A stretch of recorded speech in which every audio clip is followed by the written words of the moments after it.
جن دوستوں نے احباب نے ابھی تک ہمارے چینل کو سبسکرائب نہیں کیا وہ سبسکرائب کر لیں اور ساتھ لگے بیل آئیکن کے بٹن کو دبائیں تاکہ آنے والی ویڈیو کا نوٹیفیکیشن آپ تک پہنچ سکے۔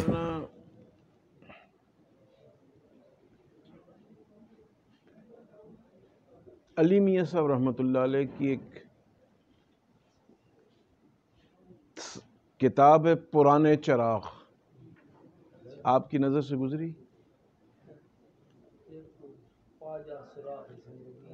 جی وہ بھی ہے، جی ہاں وہ بھی۔ تو پرانے چراغ میں حضرت نے لکھا ہے کہ جب حجاج ابن یوسف جو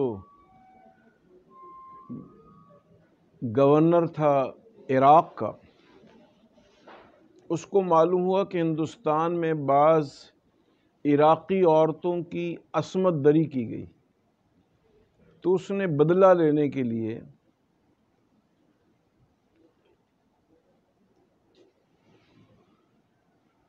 محمد ابن قاسم کو وہاں سے بھجوایا۔ تو محمد ابن قاسم کے پیچھے پیچھے علماء اور فضلاء کا ایک جتھا چل رہا ہے، اور جہاں وہ حکومتی معاملات کرتے یہ لوگ عوام میں داعی کے طور پر کردار ادا کرتے۔ تو فرمایا حضرات علماء دیوبند کا تعلق انہی داعین اللہ سے۔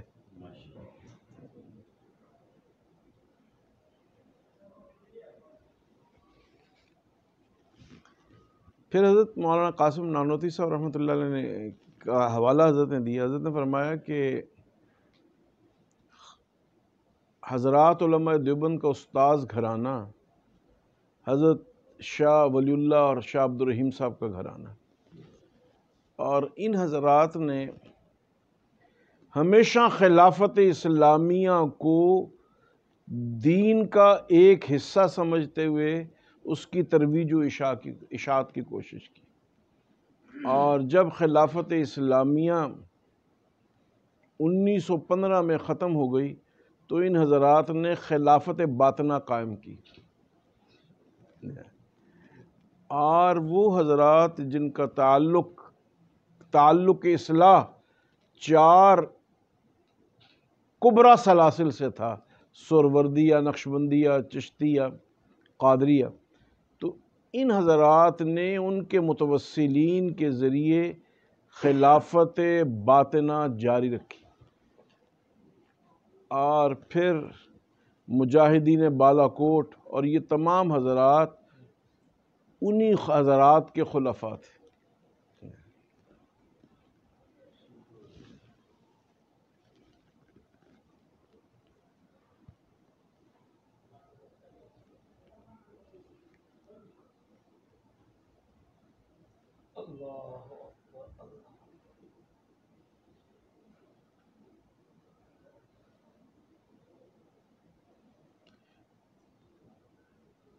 حضرت مولانا عبداللہ درخواستی صاحب رحمۃ اللہ علیہ کے مدرسے میں جب ایک دفعہ جمعیت کے اندر شورش برپا ہوئی تو اگلے دن آپ کے حضرت والد صاحب صبح صبح تشریف لے آئے، تو حضرت رحمۃ اللہ علیہ سے فرمایا کہ ساڈا تے کرورو ہی تواڈے نال لڑدا ہے۔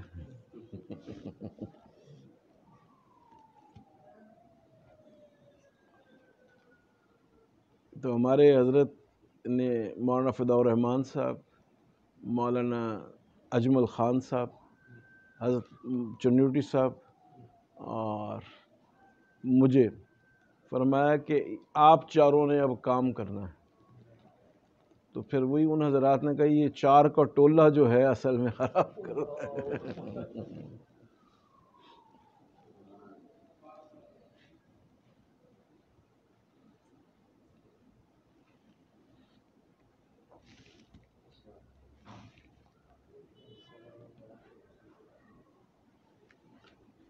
جنوب کے لوگ اتنے جنوب میں کیوں جا رہے ہیں، بلکہ جنون میں جا رہے ہیں؟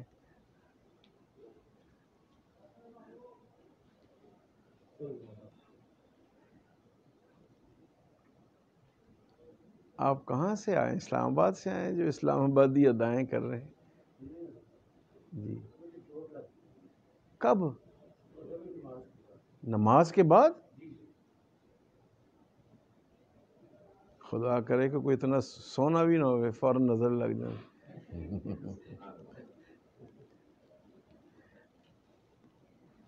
کیا ہو گیا؟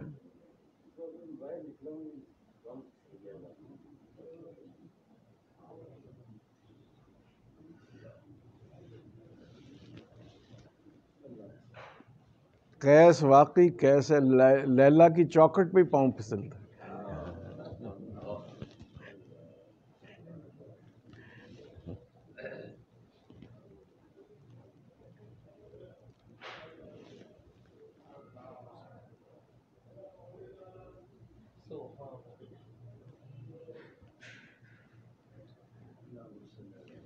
1978 میں ضیاء الحق نے ربوہ کا نام چناب نگر رکھا تھا یا نواز شریف نے رکھا تھا؟ نواز شریف نے رکھا سن 98 میں۔ اچھا تو ضیاء الحق صاحب کو والد صاحب کہتے رہے، انہوں نے پھر آپ کو حاجی سیف اللہ پتہ نہیں کون تھا وہ خانپور کے تھے شاید، خانپور کا ذمہ لگایا تھا، کمیٹیاں بنتی رہیں، آخر 17 نومبر 1998 کو منگل کو ایک صوبائی اسمبلی پنجاب سے قرارداد پاس ہوئی، لیکن اس میں صدر رفیع شاہر صاحب کے بہت کردار تھا۔ تو اسی دن پھر سب لوگ شیراں میں اکٹھے ہو گئے، تو پھر جن کو بسوں میں بٹھا کے میں وہاں لے آیا تھا وہ کون سا؟ والد صاحب بھی باہر تھے، میرے خیال ایک ہفتے کے بعد پھر شاید یہ عمل ہوا تھا سارا وہاں۔ نہیں، جب ہم نے جلوس نکالا تھا چناب اسٹیشن کے اوپر تختی لکھی ہوئی تھی نا ربوہ، تو ہم نے اس کی بدل کے چناب نگر لکھا تھا۔ ایک ہفتے بعد جی اللہ یہاں شیراں والے سے 5-6 ہزار لوگ 15-20 بسوں میں کاروں میں۔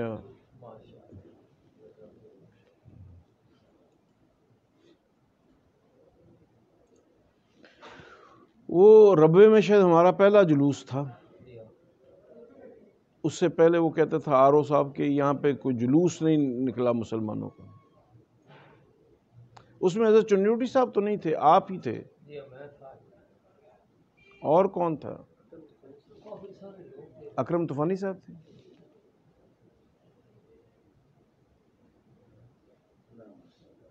وہ جلوس کہاں سے نکلا تھا؟ چنیوٹ سے ہم آئے تھے یہ آئے تھے جی، قافلہ مل گیا تھا ساتھ، ریلوے اسٹیشن مسجد تک گئے تھے، دیگیں پک کے آئی تھی ساتھ، جی وہ تو ہم لے کے آئے۔ لاہور سے لے کے آئے تھے۔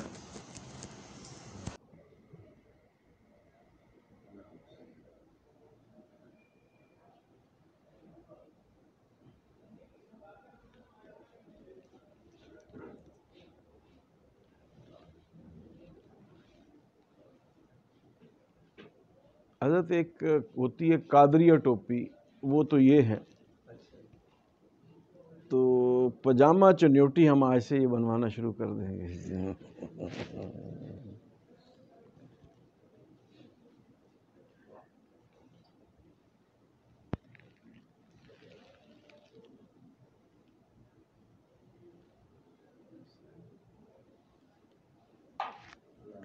ہمارے حضرت لاہوری رحمۃ اللہ تعالیٰ علیہ کے 2 سلاسل ہیں، ایک نقشبندیہ مجددیہ اور ایک قادریہ راشدیہ۔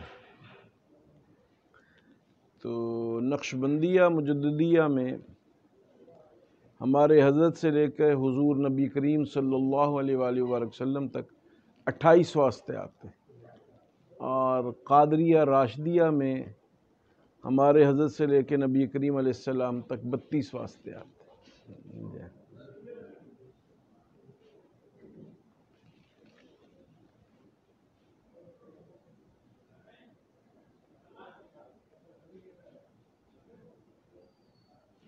اسی کمرے میں ہمارے حضرت تشریف فرما تھے.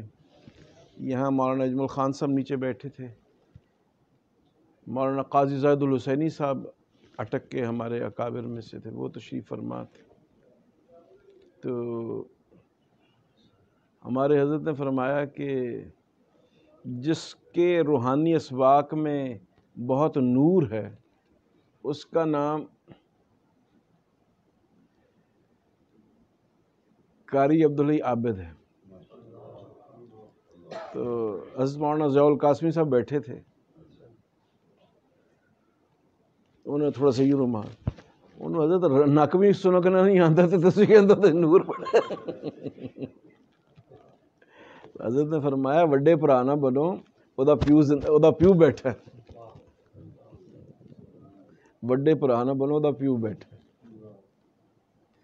تو مولانا ضیاء القاسمی صاحب زار و قطار رونے لگے. اور وہ جو میں نے ابھی بات کہی نا، کسی دا کوئی ہوئے صحیح، یہی لفظ انہوں نے کہا.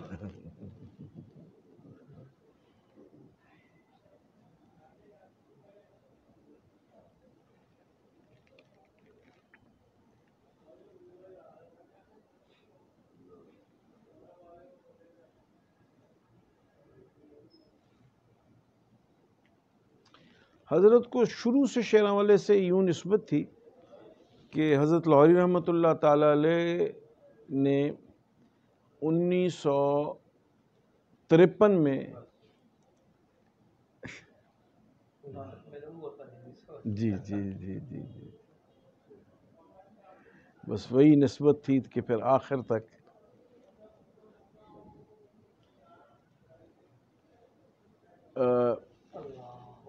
جب یہ تبلیغی جماعت میں اختلافات کچھ ہوئے ڈھاکہ میں، کچھ لوگ جو حضرت شیخ الحدیث صاحب، مولانا زکریا صاحب، ان حضرات کے آگے جو حضرات ہیں ان کی عمارت کو نہیں مانتے تھے، تو کافی آپس میں تبلیغ کے اندر فساد ہو گیا ڈھاکہ میں. اور ڈھاکہ کا جو تبلیغ کا اجتماع ہے وہ پوری دنیا میں حج سے بھی بڑا اجتماع ہوتا ہے جی، 30-35 لاکھ افراد ہوتے. تو وہاں کئی حضرات ملے کہ ہم نے مولانا چنیوٹی سے ختم نبوت کے اسباق شیراں والے میں پڑھے.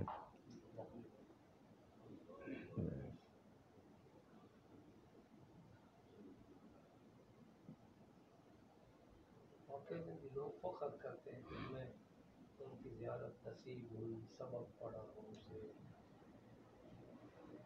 یا پھر رحمۃ اللہ علیہ کی ختم نبوت اکیڈمی تھی وہاں بھی ہوتا تھا، وہ بھی یاد کرتے ہیں لوگ.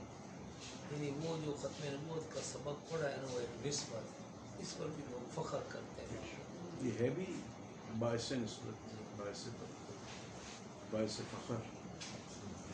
جب مرزا نجس کہا کرتے تھے حضرت چنیوٹی صاحب، مرزا طاہر یہاں سے بھاگ کے گیا نا جی لندن، تو حضرت چنیوٹی صاحب نے ان کو موبائل کی دعوت دی.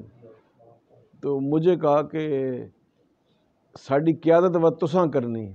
تو ہم سب کے سب اکٹھے چلے گئے وہاں پہ لندن میں جی، ہائٹ پارک میں. تو وہاں پہ ہم نے بڑے بڑے اشتہار چھپائے اور مرزا صاحب کے انتظار میں بیٹھ گئے. انہوں نے نہ آنا تھا نہ وہ آئے. تو وہاں کچھ بنگالی علماء تھے لندن میں.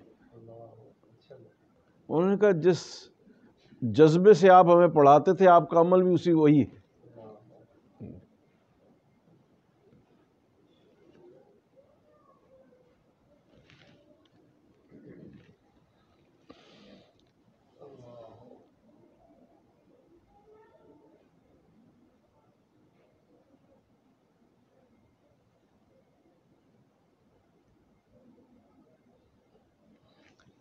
حضرت چنوٹی صاحب کے پاس ایک کلہاڑی بھی رہتی تھی. اچھا جی، اس کی چمک دمک ہے جی. انتقال ہو گیا، ان کی وفات کے بعد اس کو کرایا تو نہیں ہے دوبارہ، سائیکل کرایا نہیں ہے. یہ دل بس ایک دفعہ ضرب لگائی جائے تو سیکل ہو جائے.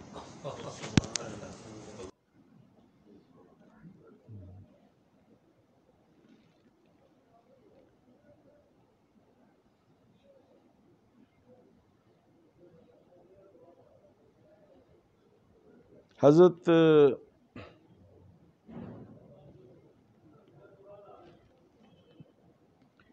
شاہ ولی اللہ صاحب محدث دہلوی کے نواسے تھے. اپنے سارے بال بچے کو لے کے بالا کوٹ جانے کے لیے نکلے جی نے. تو جب ہمارے سید الطائفہ حضرت مولانا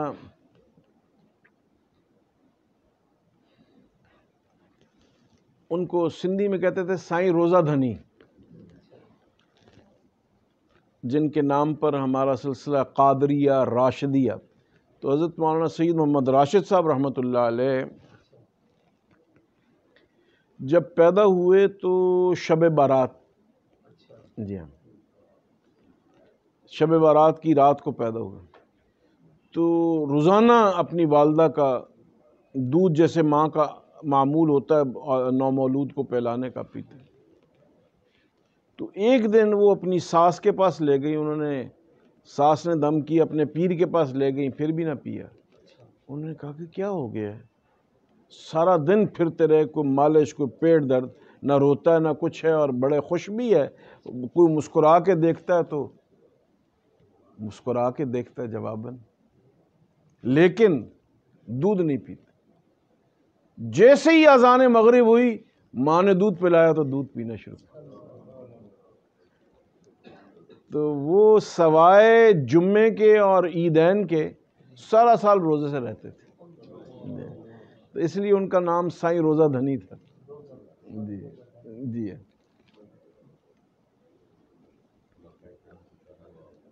جی 400. ہاں جی شروع کرو.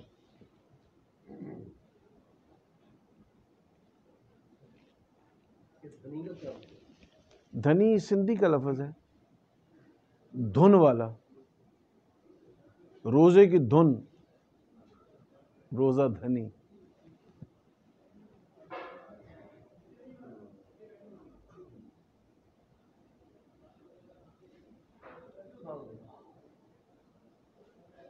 حضرت کی جو جائے تدفین تھی وہ دریائے سندھ کے بالکل قریب تھی. تو حضرت کے 400 خلفاء تھے.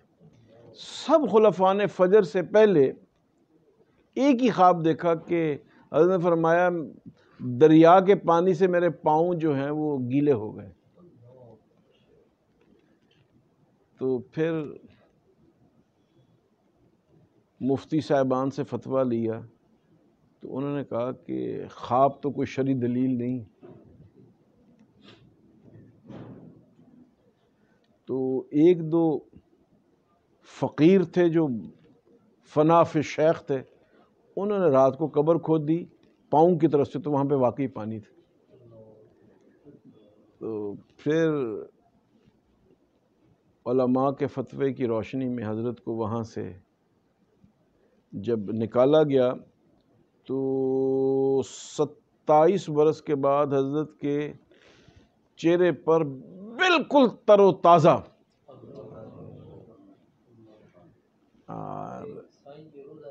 جی جی جی سید محمد راشد صاحب رحمۃ. تو پھر ان کی قبر مبارک کو 49 میل پھر دور خیرپور ضلع میں، جہاں آج ان کا روزہ مبارک ہے، وہاں ان کو دفن کیا.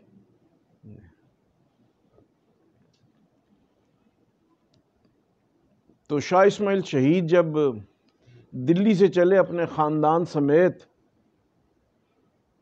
بالا کوٹ جانے کے لیے، تو پہلے دلی سے راجپوتانہ وہ صحرا ہے، وہاں سے پیرجو گوٹھ پہنچے اچھا تو انہوں نے فرمایا حضرت سید محمد راشد صاحب نے کہ تم سید ہر جگہ گرم ہوتے ہو، تمہیں بھی تسلی نہیں ہوئی وہ حسین کے ساتھ 72 لوگ خاندان کے مروا کے؟ تو فرمایا آپ لوگوں نے نہیں جانا۔ تو پھر حضرت کے جو شاہ اسماعیل شہید اور سید احمد بریلوی کے ساتھ جو جتنے بھی اہل خانہ تھے 210 کے قریب خواتین تھیں، حضرت نے ان سب کو ایک ایک خاندان کو ایک حویلی بنوا کے دی۔ تو اب بھی خیرپور میں وہ سادات محلہ سادات ہے،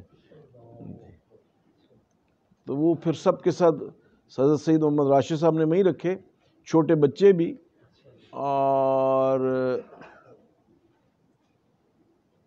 پھر شاہ اسماعیل شہید اور سید احمد بریلوی پھر یہ وہاں سے چلے اور پھر کابل آئے، کابل سے پشاور، پشاور سے نوشہرہ، نوشہرہ سے کالا ڈھاکہ اور کالا ڈھاکہ سے بالا کوٹ، اور وہاں آ کر ان حضرات نے جام شہادت نوش کی۔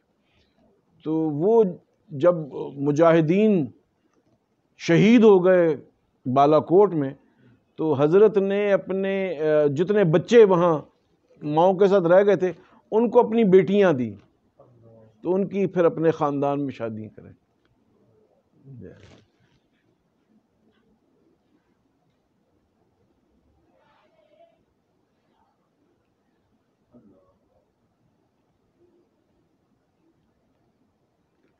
اگر شاہ اسماعیل شہید اور سید احمد بریلوی وہاں سے نہ نکلتے تو پورا پنجاب آج سکھستان بنا ہوتا۔ تو یہ جو ہزارے میں اور صوبہ سرحد میں اور یہاں اسلام باقی ہے وہ خاندان شاہ ولی اللہ کی وجہ سے ہے، شہداء بالا کوٹ کے صدقے، اور کیونکہ وہ خالص اسلام تھا اس لیے اس سے سب سے زیادہ تکلیف اہل بدعت کو تھی۔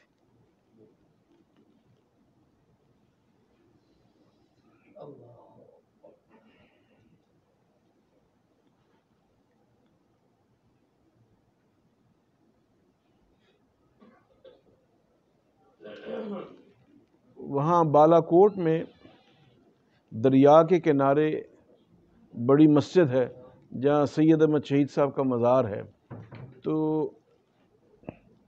وہاں 1974 میں جب قادیانی غیر مسلم اقلیت قرار پائے تو وہاں پر قاری غلام نبی صاحب تھے اس علاقے کے، انہوں نے ختم نبوت کانفرنس کرائی، تو مفتی محمود صاحب رحمۃ اللہ علیہ نے قومی اسمبلی میں قادیانیوں کو غیر مسلم اقلیت قرار دے کر فاتح بن کر سب سے پہلا جو جلسہ کیا وہ سید احمد شہید کی قبر پر بالا کوٹ میں جا کے ختم نبوت کانفرنس سے جی۔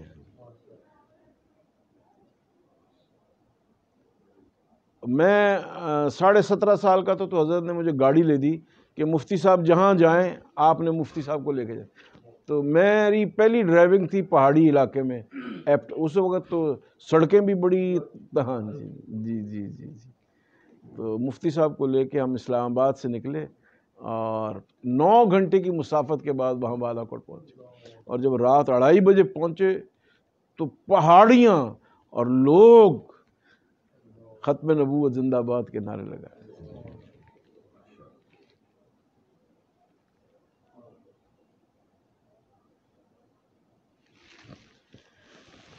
حضرت آپ تشریف لائیں جی۔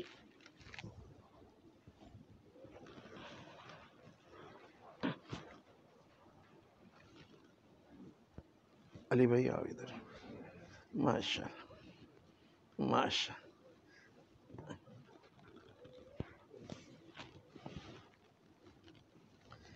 آؤ بیٹا۔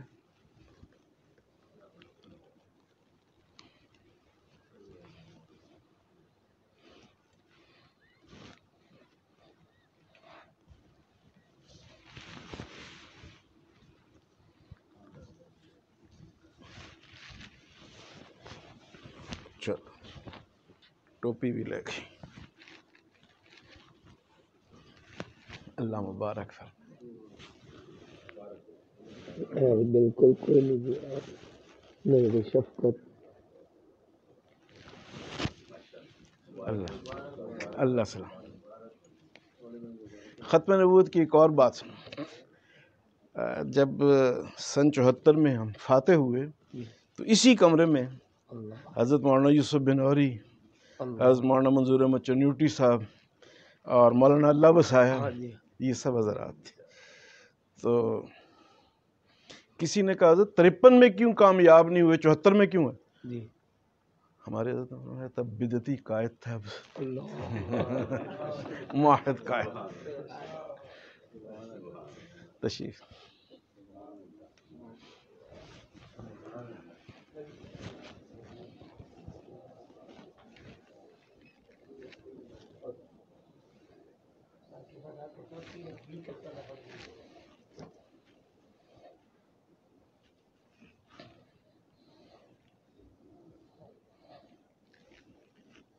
تمہاری حبیب صاحب سے صلح ہے یا کوئی؟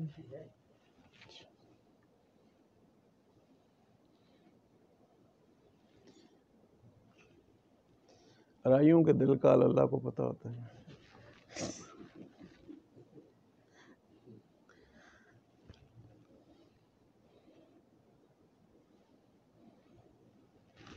ان کا مرغیوں کا کاروبار ہے، تو میں کہتا ہوں کہ جان جس نے جو بھی لی، جان تو لی، تو میں کہتا ہوں یہ اس نے 1 کروڑ جانیں لی، کیونکہ اس کی اتنی تو مرغیاں ذبح کر چکے ہو.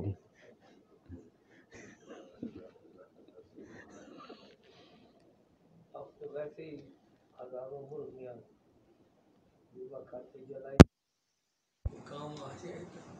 ہاں جی، اب وہ اصل میں چوزے جو سستے ہو گئے. بنی گالا کہ بنی گالا میں جی وہ کہہ رہے نا آپ دیکھیے وہ مادر پاکستان آج تو تقریر بالکل مستقل لگتا ہے. ابھی تقریر جیسے 16 سال کا بچہ. اچھا 16 سال کا بچہ کہاں سے لے گا؟ کوئی بات نہیں ہے. یہ باتیں مانتا ہوں.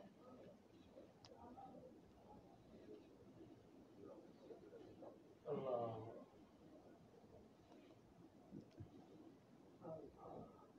اگر وہ ہماری ماں ہے تو ہمیں دودھ تو پلائے نا. ایسا آپ کو زکام ہو جائے گا.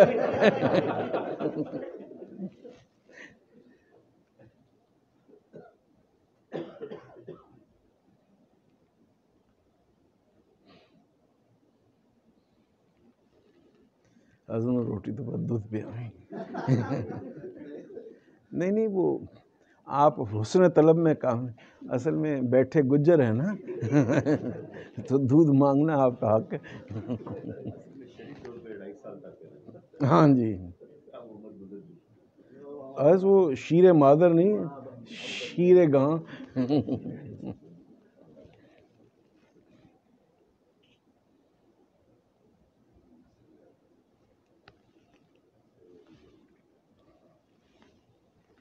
حضرت سائیں روزہ دھنی رحمۃ اللہ علیہ کی کرامات میں سے ایک کرامت یہ ہے کہ ہمارے پردادا جان حضرت مولانا عبید اللہ سندھی رحمۃ اللہ علیہ سکھ مذہب کے پیروکار تھے. تو ان کا سکھوں والا نام تھا بوٹا سنگھ. تو حضرت نے اسلام قبول کیا. حضرت سید محمد راشد کے خلیفہ تھے حضرت حافظ محمد صدیق بھرچونوی رحمۃ اللہ علیہ. تو رات کو جو پیرجو گوٹ کی لنگر پکانے والی وہ دائی، ان کو دائیاں کہتے ہیں، وہ جو، تو وہ اس کو حضرت نے خواب میں کہا کہ اس بوٹے دے اتے کوئی شے نہ رکھو، ایک بوٹا آون والا ہے۔ حضرت کا نام بوٹا سنگھ تھا نا۔ تو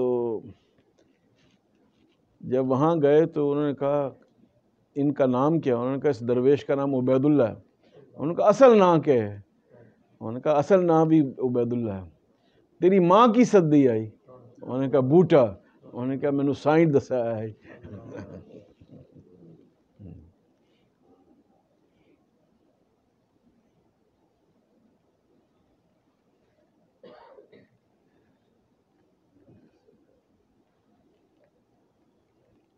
میں نے جب آپ کی آمد کی اطلاع ڈاکٹر صاحب کو دی، بڑے خوش ہوئے۔ فرمانے لگے اب 2 برس سے ریاض نہیں تشریف لے گئے آپ۔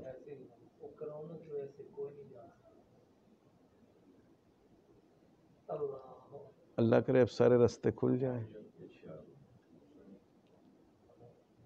علی بھائی ذرا ڈاکٹر صاحب سے بات تو کرا دیں،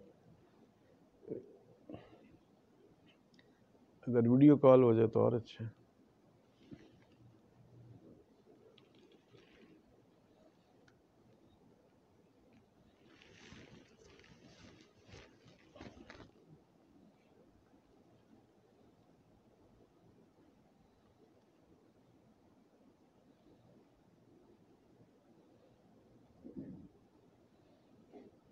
ہمارے حضرت رحمۃ اللہ تعالیٰ علیہ، حضرت امام لاہوری رحمۃ اللہ علیہ،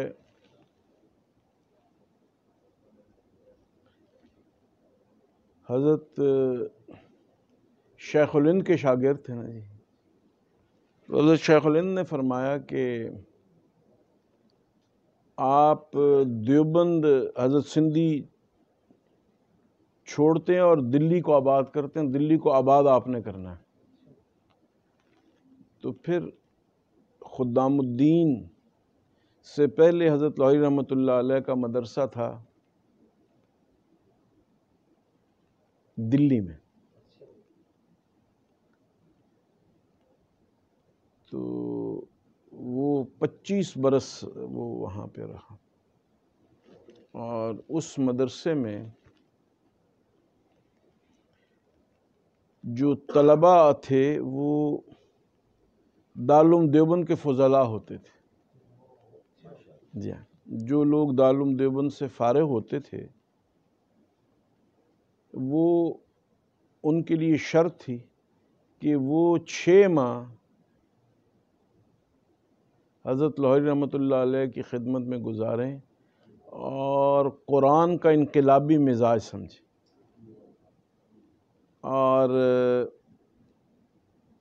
سر سید خان کے پوتے تھے، سر سید کے بیٹے تھے جسٹس محمود، سر سید کے بیٹے تھے، اور سر سید کے پوتے کا نام تھا راس مسعود، اس کو انگریزوں نے سر کا خطاب بھی دیا تھا۔ وہ علی گڑھ مسلم یونیورسٹی کا چانسلر اور سربراہ تھا۔ تو اس نے بھی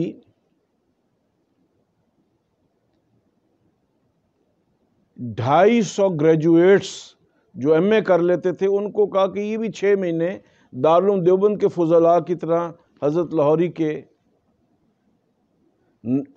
رحمۃ اللہ علیہ کے مدرسے کا نام تھا نظارۃ المعارف القرآنیہ، نظارۃ المعارف القرآنیہ۔ تو اس نے کہا کہ یہ جو طلباء ہیں دارالعلوم دیوبند کے یہ تو روکھی سوکھی کھا کے گزارا کر لیں گے، تو ہمارے طلباء تو جہاں جاتے ہیں اور رہتے ہیں یہ تو اسکالرشپ کے بغیر نہیں رہ سکیں گے۔ تو اس نے کہا کہ یہ 250 طلباء تو ہر سال 6 مہینے کے لیے آ جائیں گے، لیکن ان کو اسکالرشپ آپ دیں گے؟ حضرت لاہوری رحمۃ اللہ علیہ نے فرمایا انشاءاللہ۔ تو رات کو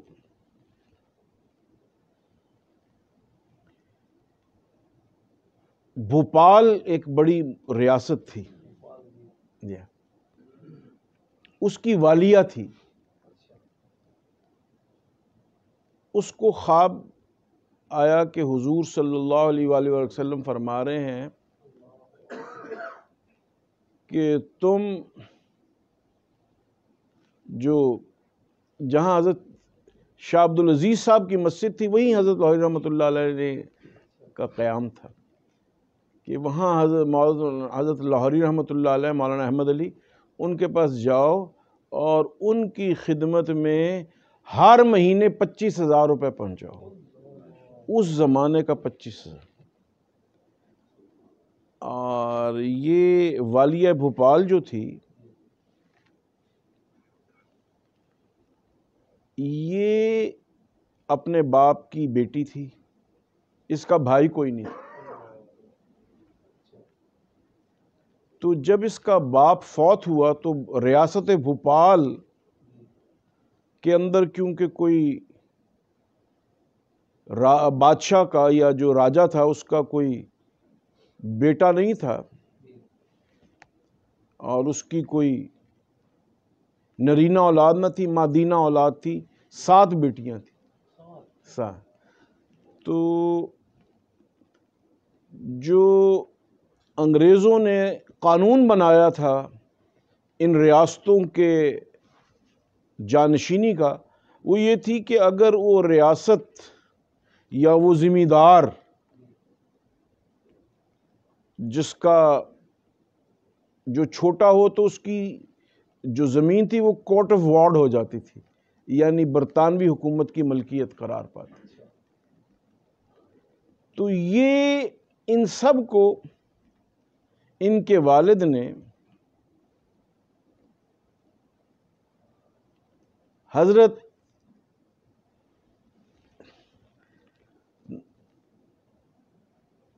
ہمارے شیخ حضرت تھانوی رحمۃ اللہ علیہ کے جو مرشد تھے حضرت حاجی امداد اللہ مہاجر مکی، ان سے بچپن میں بیعت کروا دیا تھی اپنی بچیوں، اور ان کے والد نے کہا تھا کہ جب بھی کوئی دنیا کا یا دین کا معاملہ پیش ہو تو پھر تم اپنے پیر خانے سے رجوع کر۔ تو حضرت حاجی امداد اللہ صاحب مہاجر مکی یہ جو والیہ بھوپال تھی، جب اس کی ریاست کہ ان کا بھائی کوئی نہیں ہے انگریزوں نے اپنے عملداری میں لینے کا فیصلہ کیا، تو یہ حضرت حاجی امداد اللہ صاحب کے پاس چلی گئی۔ حضرت حاجی صاحب نے کہا بھائی مولوی اشرف علی تو بڑے مسئلے کرے ہے، اس میری روحانی بیٹی کا بھی کوئی معاون ہو، ان کا ویسے تو بھائی کوئی نہیں، تو روحانی بھائی تو ہے۔ تو حضرت تھانوی کے چھوٹے بھائی وہ ایس پی تھے لکھنؤ میں، تو انہوں نے کہا کہ گورنر کے پاس یہ درخواست پہنچاؤ کہ ہمارے مذہبی شعار کے خلاف ہے کہ آپ بھوپال کی ریاست کو لیں۔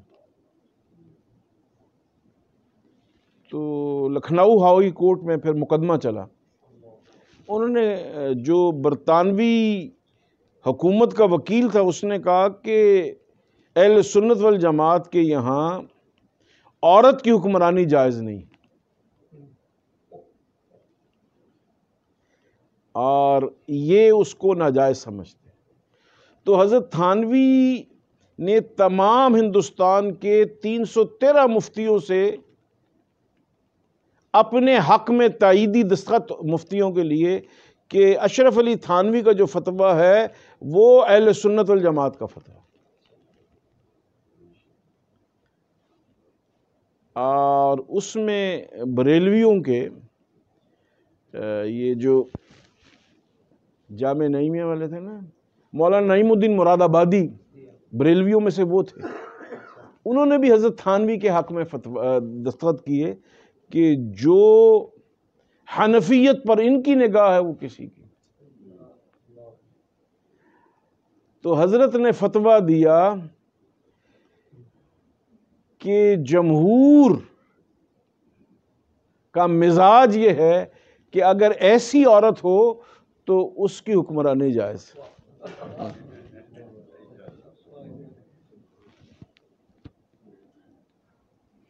تو وہ والیہ بھوپال جو تھی اس کو بھوپال کی ریاست مل گئی، اور ریاست ملنے کے چند دنوں کے بعد اس نے یہ خواب دیکھا کہ حضور علیہ السلام فرما رہے ہیں کہ ہر مہینے مولانا احمد علی کو 25,000 روپے پہنچایا گا.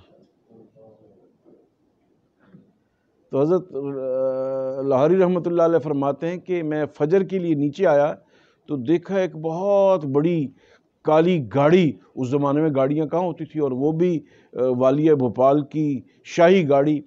تو اس میں ان کا سیکٹری بیٹھا تھا. اس نے کہا جی یہ 25,000 کی تھیلی ہے، یہ بیگم صاحبہ نے بھجوائی. اور حضرت نے بھی خواب میں دیکھا تھا کہ یہ جو آپ نے سر راس مسعود سے قرآن نوجوانوں میں پھیلانے کا وعدہ کیا تھا اس کا انتظام ہو گیا. تو وہ پھر علی گڑھ یونیورسٹی کے جتنے گریجویٹس تھے ان کو حضرت لاہوری رحمۃ اللہ علیہ اس زمانے میں 1,000 روپیہ فی کس. تو پھر لائنیں لگ گئیں کہ پڑھنا بھی اور پھر وظیفہ بھی. تو وہ پھر تو لوگ کشاں کشاں کھنچے چلے آئے. پھر یہ جتنے لوگوں نے وہاں حضرت لاہوری رحمۃ اللہ علیہ سے نظارۃ المعارف القرآنیہ میں قرآن پڑھا، وہ حضرت سے جب بیعت ہوئے تو حضرت نے ان کو حکم دیا کہ تم لوگ ایم اے انگریزی کرو اور گورنمنٹ کالج لاہور میں جا کے کرو.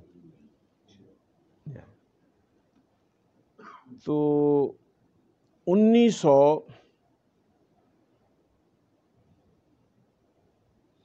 ذرا ٹھیک کیجئے حضرت مولانا کی قادری آتا بھی تھوڑا لگ جاوے نا، کیونکہ یہ بندہ تو مشکوک ہے کہ اس کی قادریت مشکوک نہیں. جی السلام علیکم ورحمۃ اللہ وبرکاتہ. وعلیکم السلام ورحمۃ اللہ وبرکاتہ. جی حضرت مولانا چنیوٹی صاحب سے ذرا گفتگو فرما لیں. میں اچھی بات.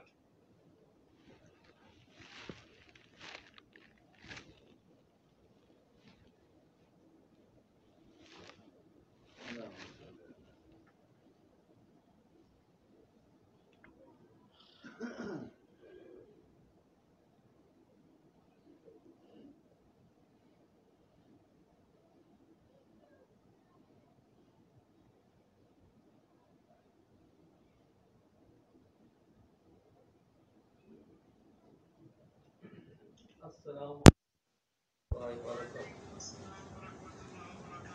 حضرت خیریت سے ہیں جی؟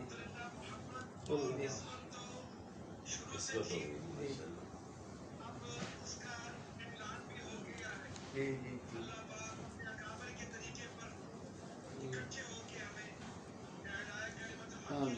جی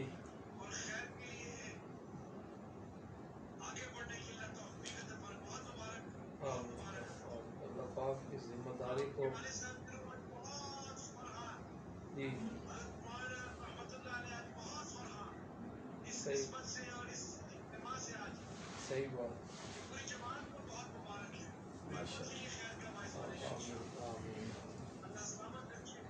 اللہ پاک آمین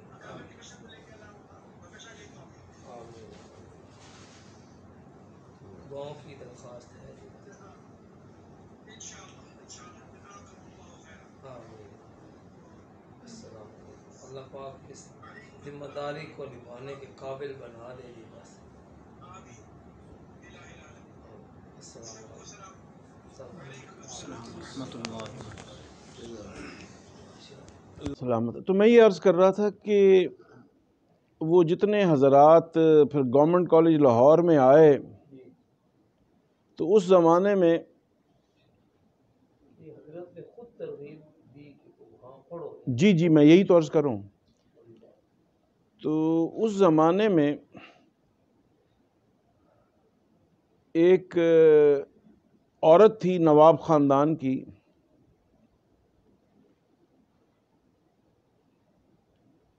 خود وہ بیوہ ہو گئی، اس کے چھوٹے چھوٹے 2 بیٹے تھے، اس نے ان کو علی گڑھ یونیورسٹی میں داخل کروایا۔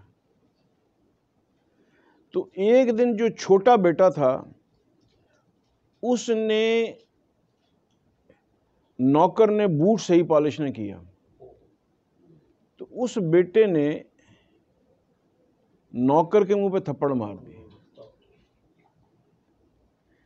تو وہ جو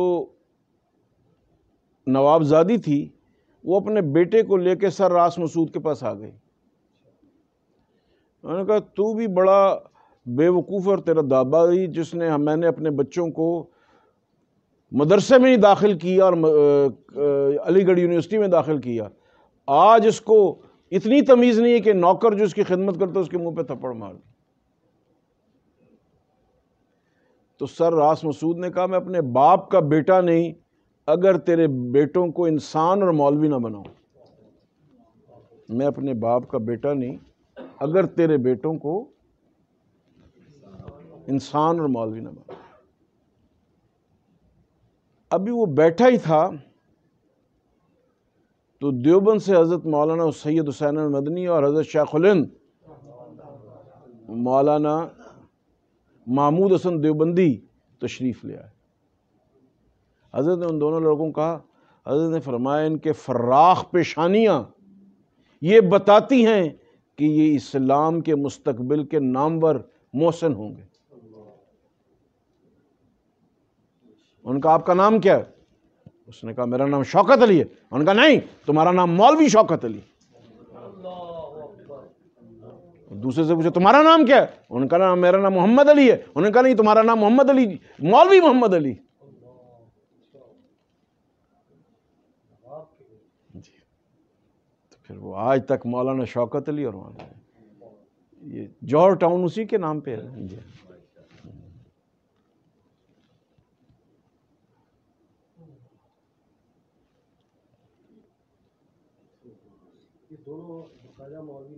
نہیں جی، یہ تو علی گڑھ کی گریجویٹ تھے۔ حضرت شیخ نے کہا نا کہ خلافت ختم ہو گئی ہے، خلافت ختم ہو گئی ہے، تو ہم نے تحریک خلافت چلانی ہے، اور وہ انگریزوں کا دور ہے، تو جو اچھی سے اچھی انگریزی بول سکے وہ تحریک خلافت چلائے گا۔ اور تحریک خلافت صرف بولنے والا نہیں، لکھنے والا۔ تو تحریک خلافت کے لیے دلی سے ایک اخبار نکلا جس کے ایڈیٹر مولانا محمد علی جوہر تھے، اس اخبار کا نام تھا کامریڈ۔ اس نے پھر تحریک خلافت چلائی پورے ہندوستان۔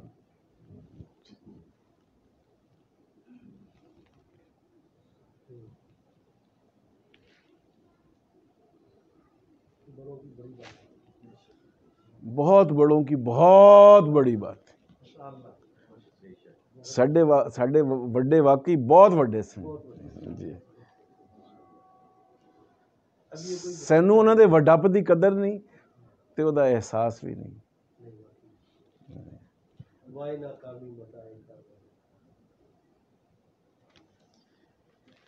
نہیں، اگر انسان اچھے خط لکھتا رہے اور اچھے نائیوں سے خط کرواتا رہے تو انشاءاللہ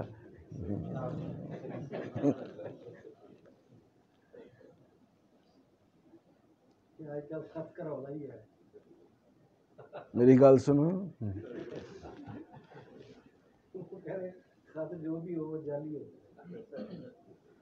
نہیں ہم تو خطوں کے قائل ہیں، اس لیے کہ ہماری تحریک ہی ریشمی خطوط تھی۔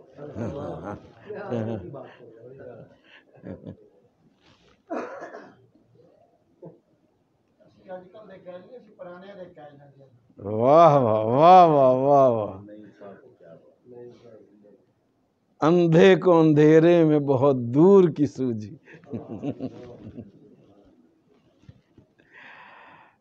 یہ ہمارے حضرت کا عاشق ہے جی،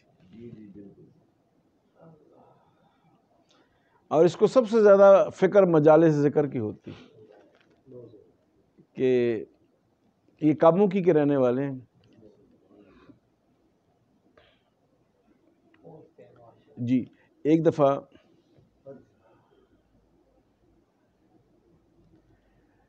ہم چھوٹے چھوٹے تھے تو مولانا فضل الرحمان صاحب جمعیت طلبہ اسلام صوبہ سرحد کے صدر تھے اور میں جمعیت طلبہ اسلام پنجاب کا صدر تھا۔ تو اتفاق سے ہماری بہت زبردست لڑائی ہو گئی اور پورے محلے میں سینکڑوں لوگ دوڑ رہے ہیں، بھاگ رہے ہیں۔ حضرت درخواستی رحمۃ اللہ علیہ ہمارے حضرت کے حجرے میں آرام فرما رہے تھے۔ حضرت نے مفتی صاحب کو اٹھایا، اجمل والوں کو بلا کے لاؤ۔ ہم دونوں بڑا ڈر رہے تھے کہ حضرت کی نیند ہم نے خراب کی ہے تو آج تو بڑی شامت آئی۔ حضرت ہمارے بڑے تو واقعی بڑے تھے، حضرت نے حدیثیں پڑھیں، 1 گھنٹہ پڑھتے رہے، آخر میں فرمایا اختلاف امتی رحمت۔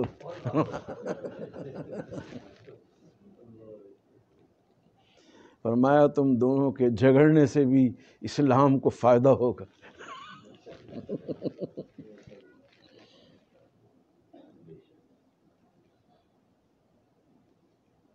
حضرت اللہ مبارک فرمائے، ہمارے حضرات کا طریقہ یہ ہے کہ وہ 1 گھنٹہ ذکر بالجہر معمول رکھتے ہیں۔ میں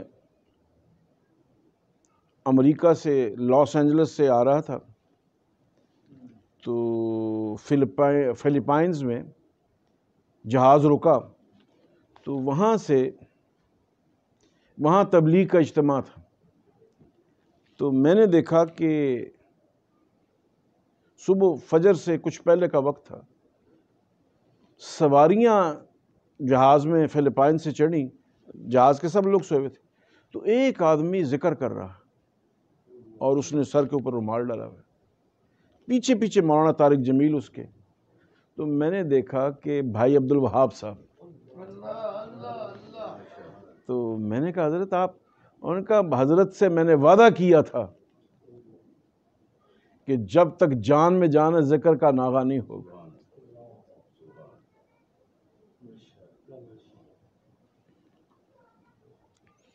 تو یہ جو ذکر بالجہر ہے،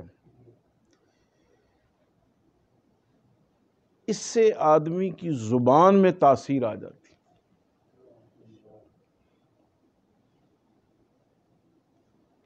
مولانا طارق جمیل صاحب کہنے لگے کہ ایک دن میں لاہور میں کوئی کیپٹل سنیما ہے، وہاں سے فلم دیکھ کے نکلا، تو جمعرات تھی، تو مجھے میرے بھائی نے، ڈاکٹر ہے وہ، اس نے کہا آج تو ابا جی نے بھی شیراں والے آنا ہے۔ تو ہم دونوں بھائی جیسے ہی فلم ختم ہوئی دوڑ لگا کے ٹانگے میں بیٹھے اور شیراں والے پہنچ گئے۔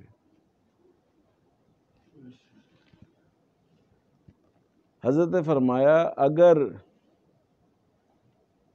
قیامت کے دن اعمال گنے جاتے تو لوگ پیچھے رہ جاتے، وہاں وزن ہوگا اور سب سے وزنی چیز ذکر اللہ ہوگی۔ اگر انسان ذکر اللہ میں آگے بڑھ جائے تو باقی ہر چیز پیچھے رہ جاتی۔ تو مولانا طارق جمیل صاحب کہتے ہیں کہ وہ دن جائے اور آج کا دن آئے، میں نے کبھی ذکر کا ناغہ نہیں کیا، اور جب میں ذکر کرتا ہوں مجھے اپنے شیخ کا تصور سامنے آ جاتا۔ جنازے میں بھی ایسے ہی ہوا، جس وقت فہیم صاحب نے بیان کیا اور تذکرہ کیا عزیز عبد الوہاب صاحب کی خدمات پہ، جس وقت شیخ فلوری رحمۃ اللہ علیہ کا نام آیا تو مجمع نے ایک سکم بھول پڑا شیخ فلوری رحمۃ اللہ علیہ۔ جب حضرت شیخ الحدیث مولانا زکریا صاحب رحمۃ اللہ علیہ آخری دفعہ تشریف لائے نا جی، تو ہمارے حضرت رحمۃ اللہ علیہ پہلی جماعت جو تھی وہ مزار العلوم سہارنپور میں پڑھی تھی، اور یہ جماعت اسلامی کے ایک رہنما ہیں ڈاکٹر فرید پراچا۔ تو ڈاکٹر فرید پراچا کے والد تھے مولانا گلزار احمد مظاہری، وہ مزار العلوم سہارنپور کے ہمارے حضرت کے کلاس فیلو تھے جی ہاں۔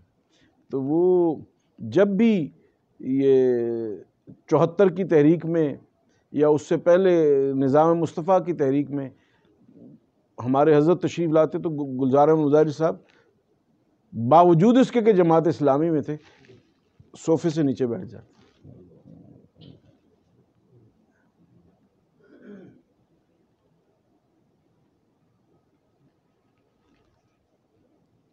تو حضرت مولانا زکریا صاحب رحمۃ اللہ علیہ آخری دفعہ جب پاکستان تشریف لائے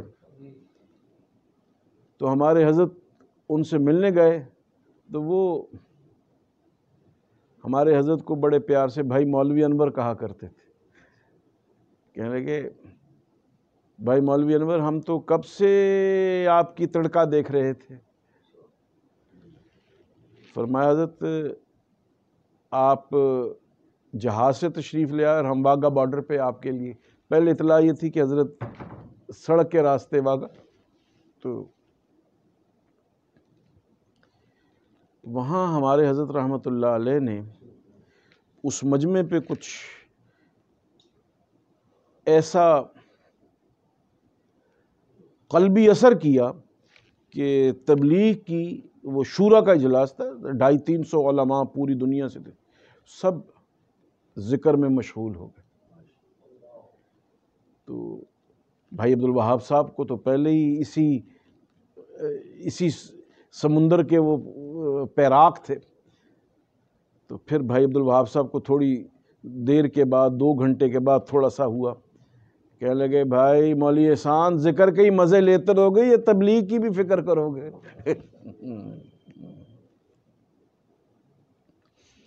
تو یہ جو شہادت کی انگلی ہے، یہ سب ساتھی ذرا بائیں طرف زیر پستان چپ بائیں طرف دل پہ رکھیں، اور دل پر اللہ کے نام کی چوٹ یہ روزانہ 1 گھنٹہ ضرور ہے. کہیں اللہ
اللہ اللہ اللہ اللہ اللہ اللہ. دیکھیے یہ تو آواز بلند میں، اب ایسے جیسے کان میں سرگوشی کی جاتی، لیکن پوری قوت سے چوٹ لگے. کہیے سرگوشی ایسے نہیں ہوتی، ذرا ہولی ہوتی.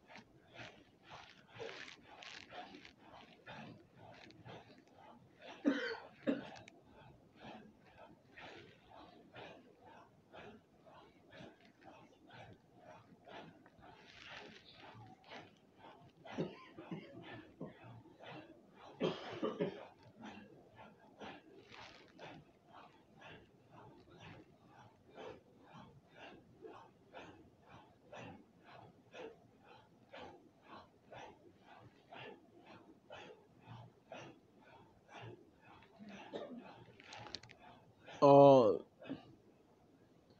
1917 میں حضرت مولانا عبیداللہ سندھی رحمۃ اللہ علیہ ماسکو میں تشریف لے گئے، تو وہاں اس زمانے میں کمیونسٹ انقلاب تازہ برپا ہوا تھا، تو وہ جو انقلاب روس کا بانی تھا لینن، تو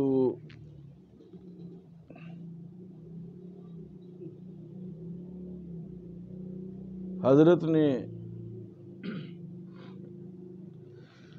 پیغام بھیجا کہ آپ سے ملنا ہے، تو انہوں نے کہا کہ 2 مہینے تک وقت نہیں ہے، لیکن کل دوپہر کے کھانے پہ آپ آ جائیں، اگر کیونکہ لینن جو ہے یہ بڑا اصول والا آدمی ہے، تو اگر کسی کے دامن پہ چھینٹا ہو یا اس کا جو نیپکن ہے وہ ٹیڑھا ہو تو یہ پھر اس کو نکال دیتا ہے، تو جس کو چھری کانٹے سے بڑی تہذیب سے کھانا آتا ہو تو پھر تو سندھی نے کہا کہ میں تو اس کا بھی باپ ہوں، تو ساری رات پھر حضرت سندھی نے وہ بیٹا باہر ساتھیوں کو لنگر نہیں شروع کرایا، پھر بیٹھے سب پھر تو حضرت سندھی نے پھر ساری رات چھری کانٹے سے کھانے کی پریکٹس کی، تو اگلے دن پھر لینن کے پاس گئے، تو وہ جو سوال کرتا حضرت اس کو جواب دیتے، جو سوال کرتا۔ اس نے کہا میں نے سیاستدانوں اور اسکالرز میں اتنا دنیا کے ہر دستور کا جاننے والا آدمی نہیں دیکھا، تو تم میں یہ کمال کیسے ہے؟ اس نے کہا کہ جس کو تم نہیں مانتے ہم اس کا نام لیتے ہیں۔